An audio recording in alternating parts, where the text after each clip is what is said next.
Welcome to Godkiller Last Hope. My name is Zoe Williams, and as the dramaturg for this production, it is my pleasure to welcome you to the viciously divine world of The Cradle. Last Hope is a dark fantasy series that deals with heavy topics, and content warnings will be shared before the show begins. Last Hope is performed live and in studio by CONNIE Chang and C. Thomas. Previously on Godkiller Last Hope, Litany and Tian Sheng arrive in the New Mudan village, a rebel encampment led by Rui, a young sage who wields the mandate of heaven. The rebels plan to attack the capital of Chuin with the help of Prince Wu, who has defected from his father's cause and joined the rebellion. Litany doesn't join the rebels' cause, but agrees to travel with them to reach the Ascension Gate at the capital. During the journey, the rebels stumble into one of King Wu's marching armies, and the two collide. A full recap of this and previous episodes can be found at transplanerrpg.com. And now, the game begins. Godkiller Last Hope is a dark fantasy actual play series that deals with serious and potentially triggering topics. Viewer discretion is advised. Content warnings for this episode include fantasy violence, body horror, war, trauma, grief, interpersonal conflict, death, killing, physical compulsion, blood, alcohol and drunkenness, and brief sounds of spitting. Litany, you are very familiar with violence. After all, you are one of its most prolific merchants. But this violence, this is not a violence you immediately understand. After all, this is violence on a mortal scale. So much more desperate, so much more personal. As you and Tian Sheng run against the tide of rebels dispersing throughout this wooded mountain, you hear cries from the soldiers rushing up the hill to greet you like a tide of crimson and gold. Traitor! Traitor! Traitors! Get them! Get them! You hear that rising from the voices of these soldiers, and you hear from the rebels, to the winds! Disperse! Run! Flee! And then you and Tian Sheng smash into the first wave of soldiers. As you do, you hear Tian Sheng shout at you before her voice is swallowed by the melee. Just tap them! You're really strong! You'll kill them otherwise! Just tap them! Tap them. And then she gets swallowed by the fray. So do you tap them or do you go all in? Tap them is the first thing in Litany's mind. Usually it's so instinctual. There's nothing in there really when they're fighting. So tap them is the first thing. And it's almost like when they were training with Suesian. Any kind of new element added to battle is always exciting, is always new, is always something that Litany will sink their teeth into and refuse to let go of. So tap them just becomes another command for them to follow, really. You're good at following orders. I would like to do as I'm told. Not even inflict violence for this? That's saucy. So answer one of these two. Say how you show submission. How are you rewarded, or what vulnerability do you reveal? All right, well, their first instinct is not to do what they want to do. Their first instinct is to listen to the most commanding person in the room. And in that way, that is the vulnerability that they reveal. Even if they want to punch, it's that they can be honestly pretty easily manipulated. Okay, so moving right along, would you like to answer how are you rewarded, or what vulnerability do you reveal? That's the vulnerability. Oh my god, I love that. Okay, so you are rewarded by the fight.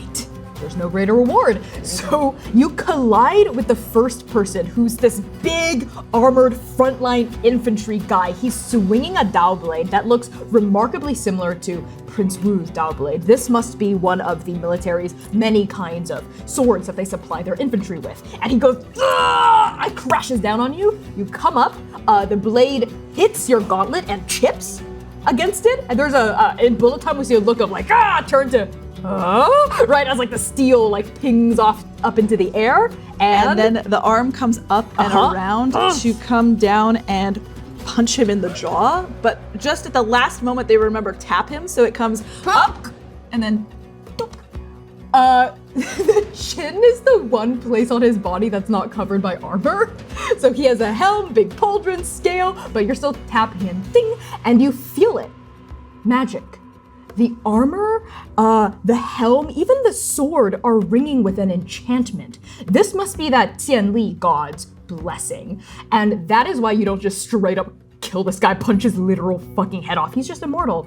You're the Godkiller. He shoots up into the air and it vanishes into the trees, and then you hear an impact somewhere behind you, and then a groaning noise to suggest he's still alive but out of commission. 1. And then 2 other infantry members are on you. The fight is instantaneous, and again, there's this kind of ringing passion for it, and this new element of play. Everything, all of the stakes have always been so high for Litany. It's always you must kill the Emperor Longdu, and every god that they've slewn on their way to that was a test. And if they failed, there was no failure, there was no room for failure. But here, the stakes are so different, the stakes are so low, in a way. They're like the biggest they've ever been and also the lowest they've ever been. So this is a way of moving, a way of fighting that Litany has literally never experienced before. And there's a way that they slam their hand into the metal and dent someone's breastplate in. And they just kind of look at their hand for a minute coming back, recognizing the power in it, the power that they wield.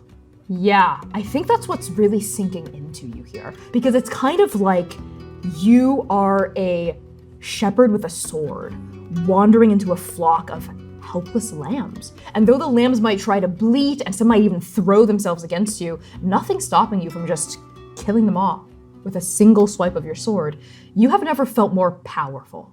The only other foes you fought have been demons and gods. They are big, they are strong. Even the lower ranking demons are stronger than the strongest non-cultivator mortal. So this is a walk through the woods. No, this is soul shepherding.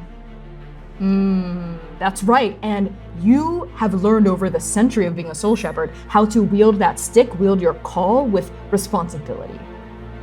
So how do you wield it now? Do you give in to the bloodlust that has been trained into you, the violence, the no mercy, show no pain, kill or be killed, that final tenet running through your head, kill or be killed? Why don't you kill them? Why don't you just draw blood? Why do you keep tapping? Or do you stop and fight for real?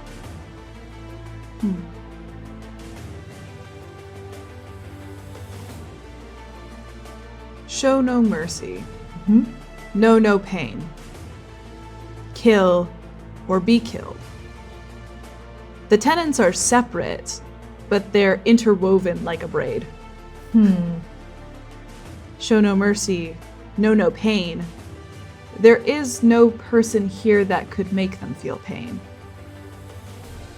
So the others start to crumble under that. Show no mercy, but there are no foes here. Not really. Kill or be killed, no one here could kill me.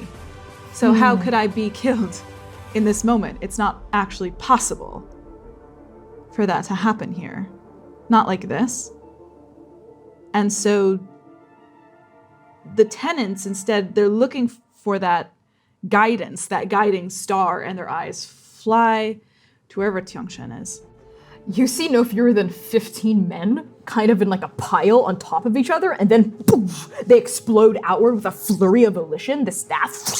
There's a moment as they arc through the air in a perfect crescendo of violence and hit the ground like heavy raindrops. They groan, the divinity cracking off of their shattered armor, but they don't get back up. And Tiansheng whirls around again, sees you, as you, I think, aren't even looking as someone else is coming from you from the side. And they like hit the ground. She sees you and goes, good, yeah, just like that. And like swings her staff around again. But this time, when she comes back down, and like cracks it against the soldier's helm and they crumple, she sees something. through the clearing, through the crumpling of that body that catches her eye. And you see her focus narrow in on a single person, the only person here who's on top of a horse. The general of this army, its commanding officer. We see at the bottom of this hill, but riding up faster and faster, stronger and stronger, harder and harder, a man with short, dark hair, a fierce and hungry expression, the closest expression to a god's hunger you've seen reflected on a mortal's face. He has a massive club with spikes in it strapped to his back, a club, a bludgeoning device. And he's got a sharp pauldron on one shoulder and this fur-lined armored cape against his legs. And he's wearing the insignia of a high-ranking officer. He looks different from these regular infantry, right, in their little gold and red. This guy is a cut above. And his horse looks as fearsome as him, this brown steed that and is a clear war horse. And this man makes eye contact with Tiansheng, and you see something spark in his eyes, a recognition, an eagerness.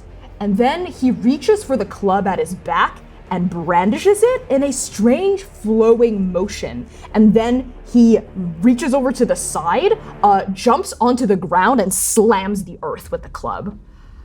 And then you feel it, a cultivator's magic, exploding upward in these perforations of pure magic, jagged edges of unseen force, punch through the bodies of fallen soldiers around where you have just met them.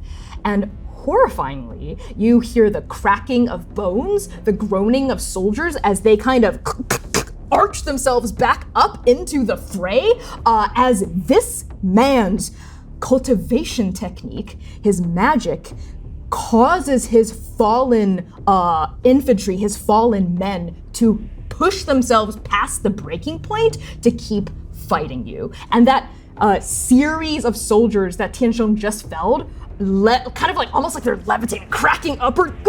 They're forcibly moved to draw their weapons again and stagger toward her. And Tiansheng's eyes pull away from this general, and she looks back with horror at these men. If she keeps fighting them, she will have to kill them, but he's forcing them to fight anyway. So you see her starting to get backed up, like trying to shove them off without hurting them even more, shoving. How would you like to tackle this situation? The first thing that happens is Litany falls into a memory. Mm-hmm. As the bones begin to crack, these people begin to rise. They remember when they were younger, still training, not yet prepared for their destiny. Suecian, teaching them how to bind their own bones on their hands so they could keep punching, keep going, never stop, never stop, never stop, kill or be killed. And that harmony rings in them. It flares back to life again. And their eyes, bright as blood, land on him, the general. Would you like to recognize a god or feel someone or something out? I'll let you choose. Like figure out what kind of power, what this is, what he's up to. Can I recognize a god and include Dianli in that, and the way that these soldiers' armor are also empowered? Absolutely. So roll 2d6 and add one for each true statement. You're in or near their domain. Yes. You're familiar with their gospel. I don't think so. It'd be bad if you didn't know. Yes. Very bad. All right, +2. 6 and a 5, 13. That is a 13. That's an overkill. On an overkill, you realize your divinity is actively trespassing against them right now. The GM will say how. So, yes, you do recognize it.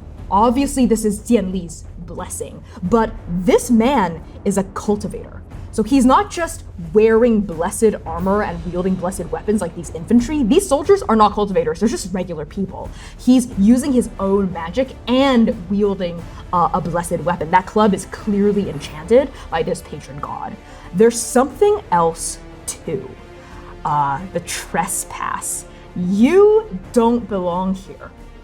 You are an agent of the underworld, not only in the cradle, you're in an area of the cradle that Tianli is supposedly protecting. So all of these soldiers, half of them go to Tiansheng, the other half, a spark of the magic animating them, quirks their ears in your direction, and they pivot and they turn. And now these broken, battered mortals who you just knocked down come surging at you again. And they're kind of like, almost like reanimated dead. They will keep going until they reach muscular failure, which is usually even past the point of death.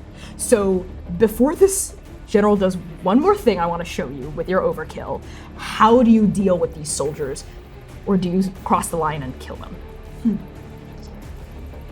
Litany is no longer interested in these soldiers, even as a game, even as a new way of playing, a new way of fighting. That lion, that shepherd that they are, this is what they do, protect their flock in a way. And suddenly these mortals are their flock. Their eyes keep flicking to the side to make sure that the rebels are leaving, that they're going, that they're running, that they're not being chased, that everything is going according to plan, making sure that they're safe. And they see the movement of these people. They know exactly how creatures in herds tend to move. And they see it all laid out before them. And I think for a moment, it's strange. They become animal. They crouch down and they push themselves up off the ground as one soldier is surging toward them. They use his hip to pivot one foot off of up, and then the other up on his shoulder up. And then they are running along the tops of these soldiers, 1 foot here, 1 foot here, 1 foot here, just using them. You're literally stepping on them stepping stones. I'm using them as stepping stones to get to the general. Oh, I love this. So I'll tell you the final thing you notice as you step and get closer and closer to him. He's turned his attention away from you, though you've noticed he's marked you as you've marked him, because he's reaching into the folds of that furred cape, and he has pulled out a device. No, a weapon that looks nothing like something this particular general would wield. He has a club. He's got hunger on his face. This is a weapon that is precise. It's a hand crossbow. It's black with striations of gems through it, as befits a patron god of the mountains, and he pulls out a bolt made of pure golden ore, and he puts it on top of the crossbow and cocks it back, and he's aiming it at Tiansheng, who has her back turned to him as she's dealing with all of these soldiers and trying really hard, concentrating extremely intensely not to break them, not to kill them. And something about the vibration of that bolt sings in a way that resonates with you, like recognizing like. In the overkill, I'll just give it to you. You realize what this bolt can do. It can shatter a mortal's soul. Doesn't matter if they're a regular mortal, doesn't matter if they're a cultivator. They'll die. It'll reach that narrow, fragile place where soul tethers to body and cut through it in one single blow. He's aiming it at Tiansheng. No, he's not. No? He's aiming it at me. The choice happens so fast that Litany doesn't even realize that they've made it. There are two options. They go to him, they fight, they kill or be killed, they show no mercy, they know no pain. The other choice, the one that they make instantaneously, is easy, is in a lot of ways mortal. They simply put their body between her and the bolt. Of fucking course you do. Why was I expecting you to jump him and knock it out of his hand? I love this so much. I'm not even gonna have you tempt fate because your goal is to just take it for her. So you're gonna take what would have happened to her. He pulls the trigger and it comes out. And there's bullet time as you see this golden bolt whizzing through the air, and it cuts you right through where the chest would be. Your hands go up to try to catch it, yes? Not to catch it, just to hold them there. To brace it. The bolt goes in, and it hits that void black soul of yours that Tiansheng had remarked upon not 1 week ago. And you feel it. Every tether of 3 points of strain sundering through your spirit. What are you at? 4. Okay, one more and you would basically die. So yeah, you know intimately, you feel viscerally, physically in your body the death that Tian Sheng would have suffered. The death you've taken in her stead.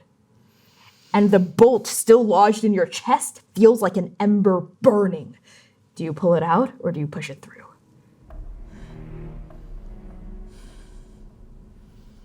No pain. Litany staggers as the bolt connects with them.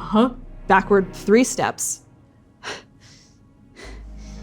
And they take their hand, open the fist, and plunge their fingers into the bleeding hole at their chest, dig for a moment forward, and then hand around the hilt. Rip it out. And your blood is red. The same blood of mortals. The same blood as the blood of the immortal Emperor Long Du, Grand Adjudicator of the game. The blood of the Godkiller. The red dribbles down the shaft of this golden bolt. And then you hear the magic that would allow it to pierce the soul of any mortal begin to sizzle, sing, and fade away as its only round is spent. And they crack it in their fist. It doesn't just snap, it shatters like glass into so many different shards, and then it turns into dust? No, mist, like fog off the surface of the shattered river, and it away into the breeze. And you see the general who is holding the empty hand crossbow lower it, stare at you across the way. Retreat! He shouts to his men. And he turns and gallops off. And the soldiers who are hale enough turn, they pause looking at you. Some of them were chasing after the rebels, but they all heed their general's call. As in that moment, this cultivator, he is strong. Definitely strong enough to command an army, and definitely strong enough to know when he's been outclassed in a fight of pure power. So he flees, and he makes no instruction to help the men he's left behind. Those men, empowered by that broken magic, now with their caster speeding off, the spell breaks and they shatter onto the ground, groaning, desperate, rolling around. And you stagger too. You don't feel good. In fact, you feel very, very bad. Blood rises in your throat. You must cough it out. A globule of crimson against the fallen leaves. You're about to fall over. No, I'm not. You are. You're falling over. I'm and not. As you tip, Tian Sheng catches you. You feel rough hands, calloused hands, hands raised in the wilderness. You smell her now. She's close enough to you. Incense, oranges, peaches, something fruity and yet masculine. She catches you. Hey, Litany! Oh, gods above and demons below. Are you okay? What the hells was that? 109. What? Beat you. Don't be ridiculous. You do not look well. I've never seen you bleed. You can bleed? No, I don't bleed. Then what's this pouring out of your chest right now? Come on, hey, we've got to catch up with the rest of the rebels. They must be setting up camp somewhere nearby. They'll have a healer. I'll get you medicine. Come on. And she starts to try to support you moving forward, but I think your legs literally give out underneath you. Force strain, you're one away from death. And as you stagger forward, instead of letting you fall into the ground, you feel something swoop you up. She scoops you from behind your knees and cradle carries you. And you look up into her face as she looks down at you. Are you gonna punch me in the face? Okay, I think I deserve it. Go for it. Come on. Okay, wow, yeah, you are really fucked up right now. Come on. And then you feel like a kind of bouncing sensation as she carries you down the hill, and your like eyes waver, your sight wavers, and then it goes black. And Litany, when you wake up, it hasn't been a lot of time, a few hours at most. There's still light, but the light is muted. It's pouring through the canvas of a tent somewhere. And beyond the canvas, before your eyes even open, you hear the sounds of the rebels. You've grown to learn their voices over the past 5 days traveling with them. You smell something cooking, maybe some kind of early dinner, and the chattering sounds excited. It sounds victorious. determined. You also smell, the pungent, bitter smell of medicine. Ooh, and it's really thick. It's really strong, especially coming from you, your chest. And when your eyelids flutter open, you feel a deep pain in your sternum, and you can feel cloth wraps and a kind of poultice underneath it. And as you come to, you realize you are, sure enough, inside a tent. And there she is, Tiancheng. She's sitting next to where you're laying on a bedroll, her back turned to you, and she's doing something with a bowl and a grinder. She's kind of muttering to herself. Doesn't seem to have noticed you're awake now. Litany almost forgets that they're in the mortal realm. They expect to see the dark halo of the sky, the red, and when it's light that hits their eyes, when it's smells, sensations, sounds, mortals, mortality, life, they lean into it for a fragment of a moment. And their eyes open as the pain flares. Pain. They're not supposed to know that. They're supposed to push that down. Living is garbage.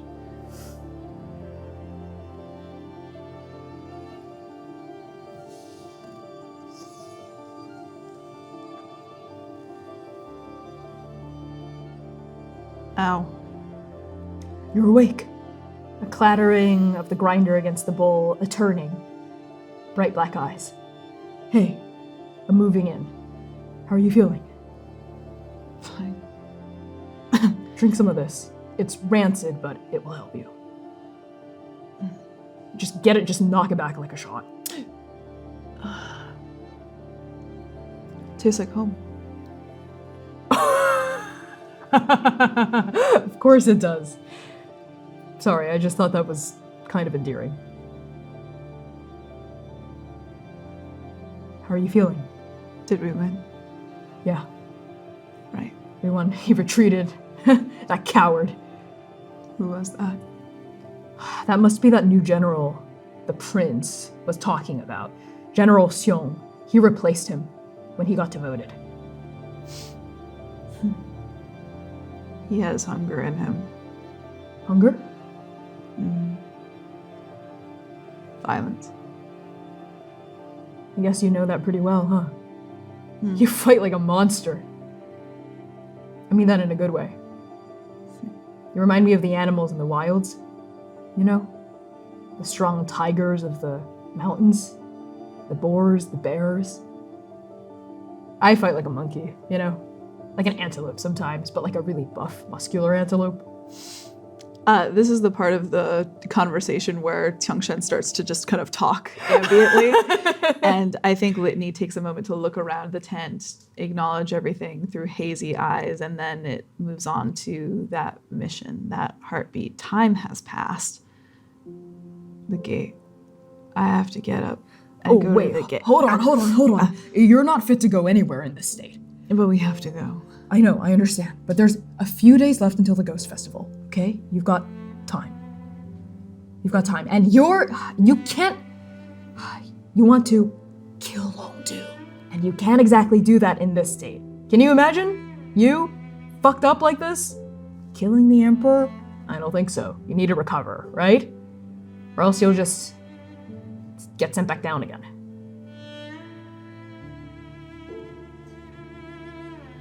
They hate that she's right, but she is. That medicine will help.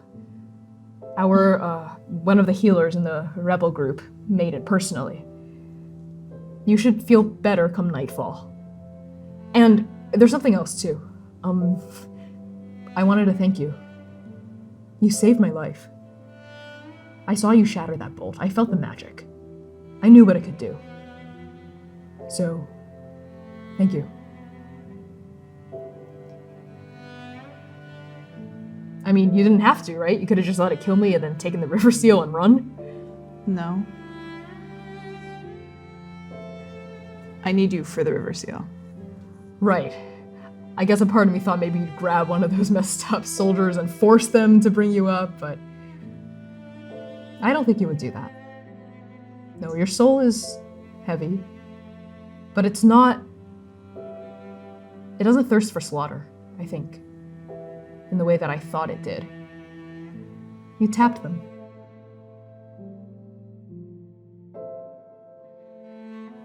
It's not like they could hurt me. It's true. They couldn't really hurt me either. So it's not right to just kill them, right? I mean, killing, I just don't like killing in general. That's the part of the natural kingdom that I wish didn't have to happen, but it does. And I understand why animals do it, I do. But people, when we don't have to, wars, that's just... But I'm getting ahead of myself. Hey, you should come with me. There are people out in the camp who want to thank you too. What? Yeah, and the medicine should be working well enough for you to be able to walk around. It'll be good for you to re-up your constitution. Come on. And she helps you up. And as she does, you notice that her hua dian, that sigil between her eyebrows that she always wears, paints a new one every day, is slightly smudged from the fight. Hold on. What? And Litany puts their finger underneath their robes and daubs a little bit of blood. Let me fix that. What's the matter? It's smudged. Here. Oh.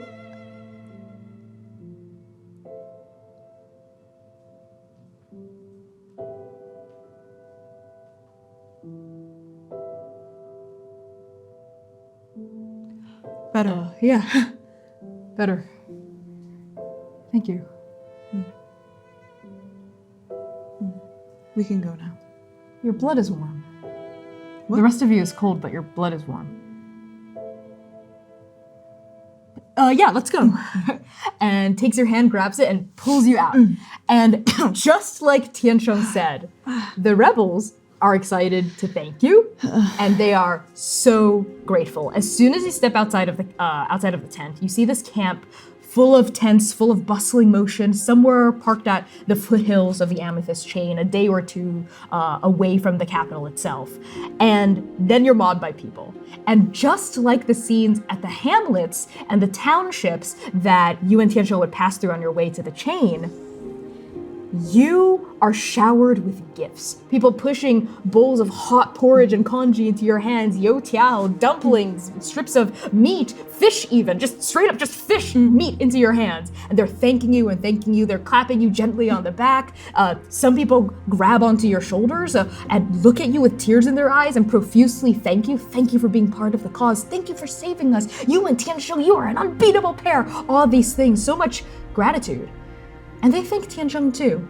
As you are laden with gifts, you see Tiansheng similarly being bestowed with gratitude and favors and presents. And you see in this moment Tiansheng limned by the campfire light, and you see her for what she is. A weapon, just like you. A weapon for these people, but they don't just see her as a weapon. They also see her as a friend, a companion, an equal. And as for her, this is the path she's choosing. Not what she needs to do, but what she wants to do. And that difference to you is so stark as mortal blood on snow.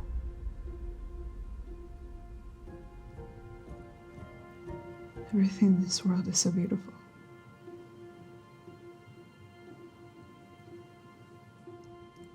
They put all their gifts down on the ground because they don't know where else to put them. But they take one of the presents, I think a small slice of meat, and they put it in their mouth even though they don't have to eat, just to taste it. It's salty, it's a little tough, it's one of those dried jerky rations, but it's real. It's real.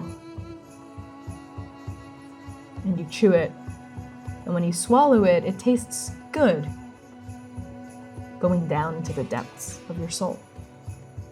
And this is how the night passes, with people coming up to you, giving you presents, some people even sitting next to you by the fire and thanking you in a genuine way, telling you their stories, telling you who they are, why they care about this cause, the winds of change, telling you about Tiansheng, bonding with you over how great she is, though it is fairly one way. They tell you about how awesome she is, and then they say, oh, we don't need to tell you that. You know, you two seem so close.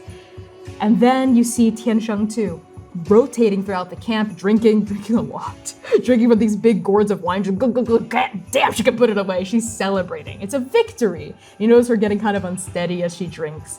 And at one point during the night, she comes up to you, a little punch drunk, but mostly lucid. She sits down onto a log next to you and says, hey, how are you feeling? Loud? Not too loud, I hope? It's fine. Hey, listen, that medicine of yours should be kicking in real good by the night, but I know this place. It's, She seems to like brace herself, almost like gather some kind of courage. Maybe the drink is helping her with that. It's a hot spring. Yeah, I know it really well. I know these foothills. I grew up here in the chain. And it's got these nice waters, a really healing property. It'll help seal up that wound, relax your muscles. You should meet me there tonight when you're done with the party. Okay. Okay? Great. All right, I'll see you there. But first I'm gonna drink. Like, I'm gonna drink a lot. Because of the victory. Yeah, I'm just celebrating the drink. No other reason. Another gourd! As she gets up from the log and rushes off, and you see her chug another gourd and vanish into the crowd. Litany watches her for a moment, and that tug, that insistence that they had had for all of their travel of, I need to stick by your side, it's not even a passing thought. It's just not there. A clear sky. It's nice. It is. Litany, it's really nice. This whole night.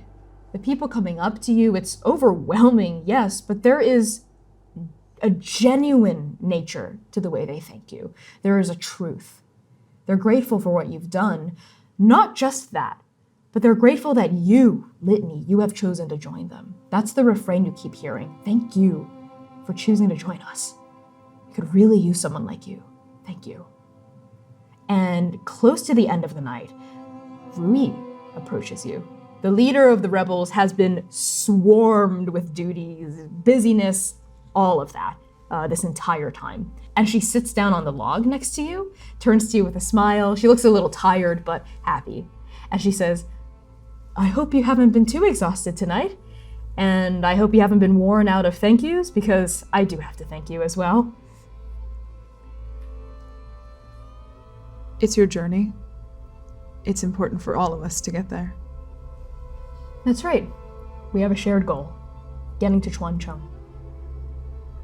Still, you do have my genuine and sincere appreciation. Were it not for you, we may have lost Tiansheng. She is strong. She's the strongest cultivator I've ever met. And I think she still hasn't reached the full height of her potential. I think she may actually be destined for apotheosis. But she does have her flaws, we all do. One of them is her single-mindedness. It's also what makes her strong, but some people can exploit that. She's direct and honest, which makes her vulnerable to being tricked. Traps. Misdirection. So thank you for keeping an eye out for that. You're well-versed in violence.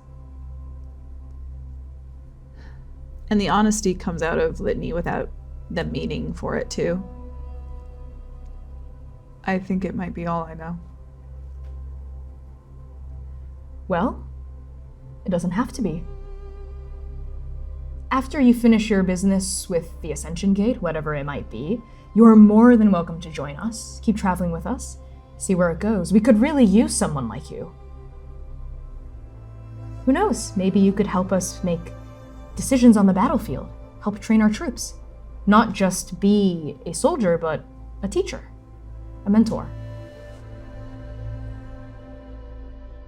I had a mentor. They must have been very talented. Where are they now? Perhaps we could reach out to them, use their help. No. I understand. Well, enjoy the night. Oh, yes, one more thing. Tiansheng wanted me to tell you that the hot spring is ready? Something about a special surprise? I assume you know what that means. Yes. Before you go, I have one question for you. Of course, anything. When you talk about mortal lives worth living, what does that mean?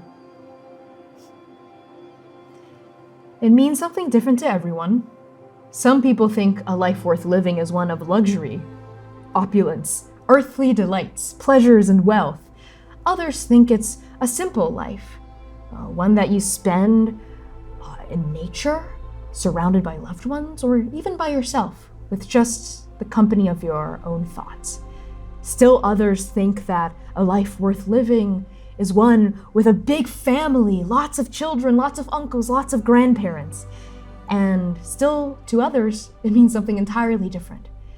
A life dedicated to the arts, to technology, to innovation, to just being themselves, whatever that means. But that's the key part. Whatever that means. Every life should be a life worth living. And that always means that the person living that life should be able to make choices that truly matter.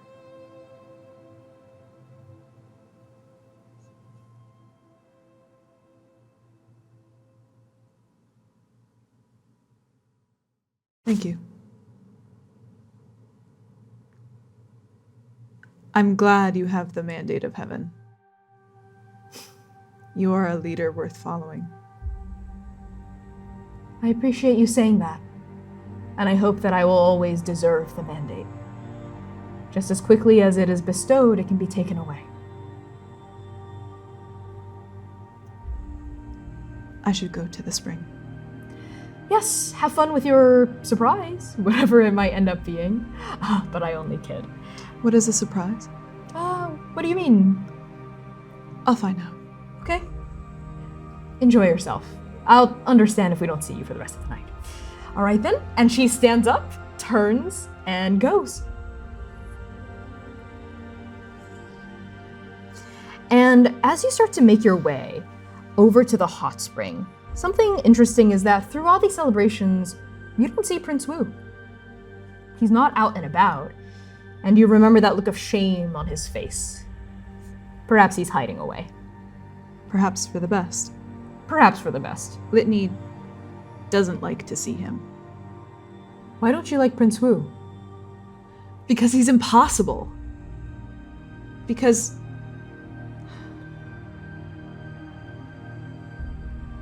he's a mirror they don't want to look into.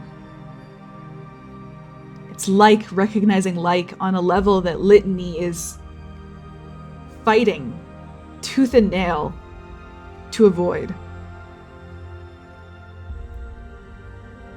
He's impossible, an impossibility, just like them. He is a royal father who leads, who asks for him to fulfill a purpose. And he's run from that. He's fled. And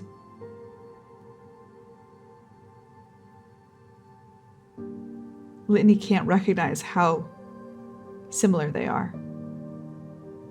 How much the thought has crossed their mind in the hours that they will not speak of. Because they can't. But he did. He's doing it. He's there. And he's alive. And he's alive. And he's what? Loved? Accepted? Welcomed? Accepted? Forgiven is not the right word. There was no forgiveness in Rui's face for what Prince Wu chose to do to her community, to her home. There was sorrow. There was understanding. There was a willingness to give a second chance, to work with him. Redemption. This is not a story about redemption. Not in the way you think. You find your way to the hot springs, these thoughts milling through your mind you barely noticed when the noise from the camp behind you faded into just the dark, the night, the summer crickets, and eventually a waterfall. Water splashing into a pool, and then the steam is what pulls you out of your own thoughts. A heady, thick, fog-like, warm steam. You part through the branches of a tree, and there you see it. The hot springs. It's a small pool, large enough for a few people, a few animals, perhaps, and a waterfall from a nearby crevice in a rock pours into it. It's so dark that the surface of the water seems black, and that feels familiar. A river of blood, a river of obsidian. But what isn't familiar are the stars reflected down onto the surface of that water, and you're struck with a memory of you cupping your hand out from the awning of a temple to drink of the rain. You wonder how this water would taste, this star water. And there's something else too. Flowers. A fresh bloom of flowers, all of them red, the same flower Tiansheng plucked for you on your travels. The same exact species now in bouquets, big blooming bushes of them all around the pool. The smell is fragrant and pleasant and sweet. This must be the surprise. Tiansheng is nowhere to be found, not yet. Perhaps you beat her here. That's strange. That is strange. Rui told you that she was ready already. Your eyes fall around the edges of the pool and you see the top half of her sash. Abandoned there, left there, taken off between two bushels of flowers. Litany isn't sure how surprises work, but this doesn't quite feel right. Do you think? And so there's some time, not very much time, but some time where Litany just waits. They come to the edge of the pool, sit down. They honestly can't believe how much it hurt to make it just here, 500 bu away from camp. Hardly anything. But the Ghost Festival is coming so soon. And I think they do take a handful of water and bring it to their mouth to drink. And it's hot.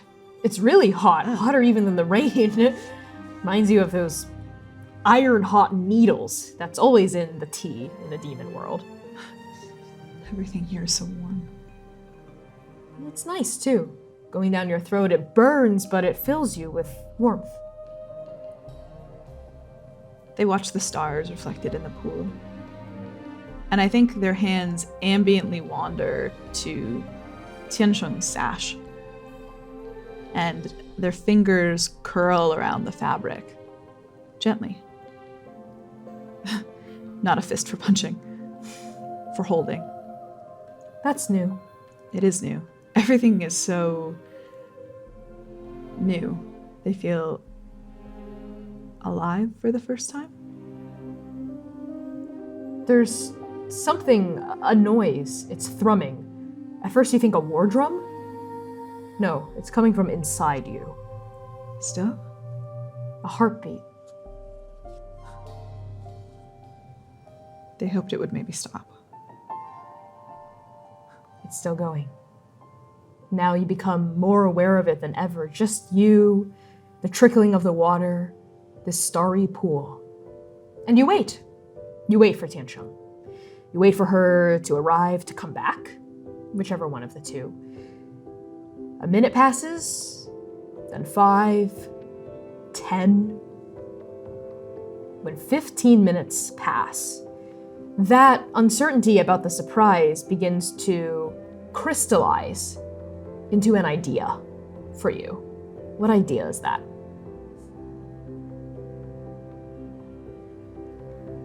A playing at mortality? There's a wondering, I think. Maybe this is the surprise. Maybe they're just supposed to be here. But that doesn't seem quite right. She should be here too, shouldn't she?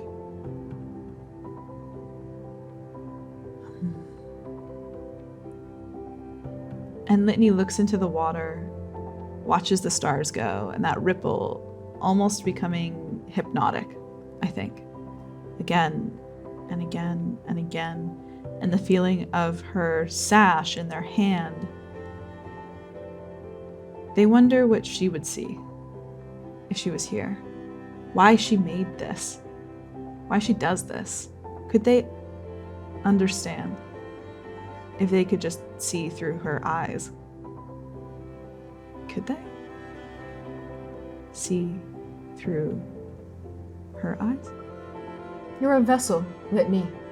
A vessel of hatred, but a vessel.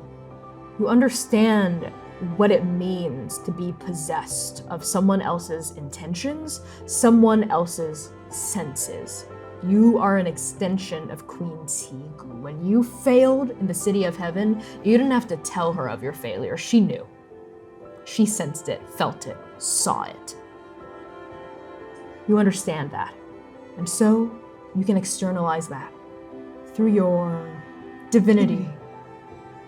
That's right. How do you try to peer through Tiansheng's eyes in this moment? In the Vessel playbook. That's right, the playbook that I wrote for you. My divine trigger reads as, when you risk life or limb to fulfill your purpose, awaken your divinity. Okay. Litany's divinity has been awakened for their entire life. I don't think you've ever known it unawakened. It's never been closed to you. But they've never reached out to take it. Suixian is the only one who ever really saw what they could do with it. How it was theirs and no one else's. How they can see her, how she can see them, into the soul. With a new breath that Litany doesn't realize they're taking, I would like to unleash my divinity for the very first time. We have not seen this divine move in action yet, and I'm so excited to get into it. So, when you unleash your awakened divinity, describe how your godhood surges forth as you exert your will upon reality. You accomplish a single, brilliant feat with one side effect of your choosing. It is brief, it is obvious, or it is unstable. And afterward, your divinity becomes dormant once more after you've unleashed it. Enacting your will over reality is not something Litany has ever done before because they have never had a will of their own. There has been no desire to drive them toward unleashing divinity because up until this point, they've had no desire. But now they want to be close to her. They want to know where she is. They want to see through her eyes this world. And when they blink and open their eyes, they're not red. They're not the color of blood. They're not the waters that birthed them. They're hers. And I want to see where she is. Okay. Okay, I love this, I love this, I love this. Where Tiansheng is. You open your eyes, and they're black. Beautiful, dark, void black with just a hint of brown when the summer light hits it at just an angle. The memory of it flashes, and then you see through Tiansheng's eyes. And Litany, I need you to please make some space at the table for Prince Wu.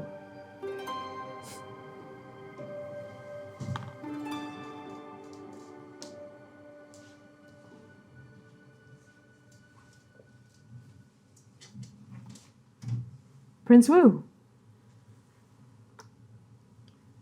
welcome to the game.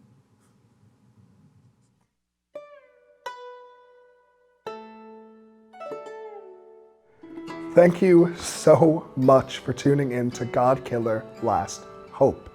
If you've been enjoying this series, please consider joining Transplaner's Patreon at patreon.com/transplanernrpg. It's the best way to support us for as little as $3 a month, so we can continue bringing great performances like this one. If you can't spare the funds, please consider leaving a positive review or comment, posting about us on social media, or sharing the show with a friend that you think will enjoy us. Thanks to the support of our audience, we are continually able to do this awesome work. And you can purchase the Ashcan of Godkiller RPG on itch.io/by Connie Chang. The games for release will be published through Evil Hat Productions in 2025.